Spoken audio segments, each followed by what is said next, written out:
I am Terri Major-Kincade. My professional name is Dr. Major-Kincade, and family and friends call me Dr. Terri. I am currently the medical director for pediatric palliative care at UT Health Houston Memorial Hermann Children's Hospital. I'm an associate professor of pediatrics in the Division of Neonatology. I've been doing neonatology 25 years and full-time pediatric palliative care 3 years. My journey from neonatology to full-time pediatric palliative care starts way back in '68 when my sister was born premature. She was a premature baby, born in 1968. She wasn't supposed to survive. It was right at the time when neonatal care was developing in the United States. She didn't even have a name the first 3 weeks of her life. She was baby girl Major. We're only 10 months apart. And so I've always been fascinated by that. And my mother would reflect that when she went home, she was small enough to fit in your hand. And then, so I kind of knew when I was a very young girl that I wanted to be the kind of doctor that could take care of the babies that could fit in your hand. That was just so fascinating to me. And as I got older, I learned that those doctors were pediatricians and specifically neonatologists. So I grew up in Baton Rouge, Louisiana, went to college in Texas, went to medical school in Los Angeles, and had one goal: to become the doctor that holds the babies that fit in your hand, like my sister. And so I got to do my training in Houston and Dallas for neonatology. I've always been very focused on families. I still find it very exciting going to deliveries and holding humans in your hand. But along the way, I recognized that many of the babies I was taking care of were not going home, and I needed to be there for those families as well. And many of those babies were going home with challenges. My sister didn't have any challenges. I'm sure my parents had a lot of challenges during the time she was in the NICU, but currently she doesn't have any challenges, and we're both almost 60. Don't tell anybody.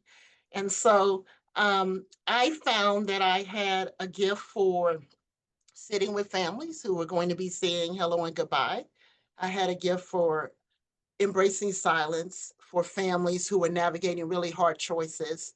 And I found that my colleagues recognized that in me. I would be on, and my colleagues would say, "This family's having a really hard time. We knew you were on call tonight. Can you talk to them?" I'm like, "But you've been here all day. You didn't talk to them?" Like, it's literally our job to talk to the family. If you're worried, you don't think they're worried. And so all through my training, that would happen. And I embraced it. I really loved the part of partnering with families to make decisions for their children. And I recognized that before I had my own children.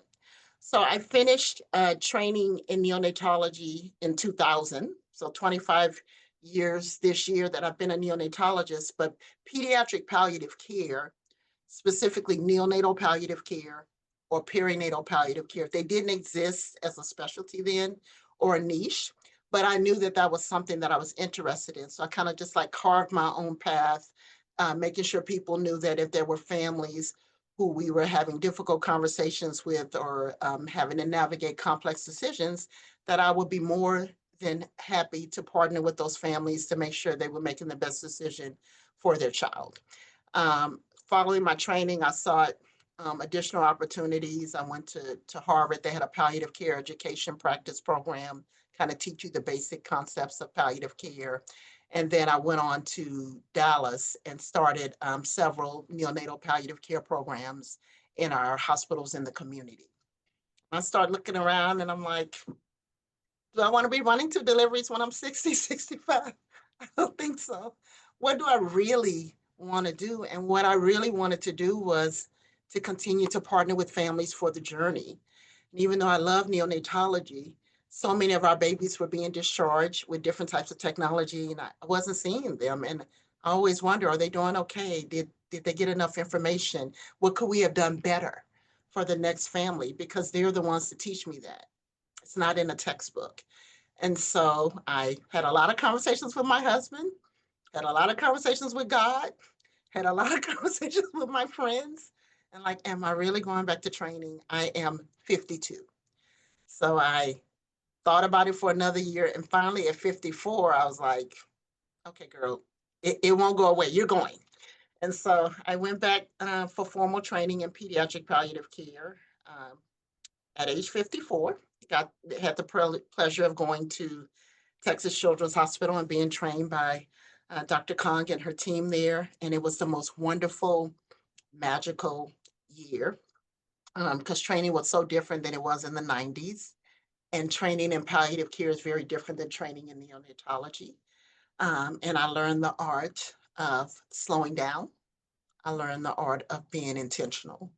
And I learned how to talk to families after the NICU. Because if you're only in the NICU, you know how to talk to parents, but you don't really know how to talk to kids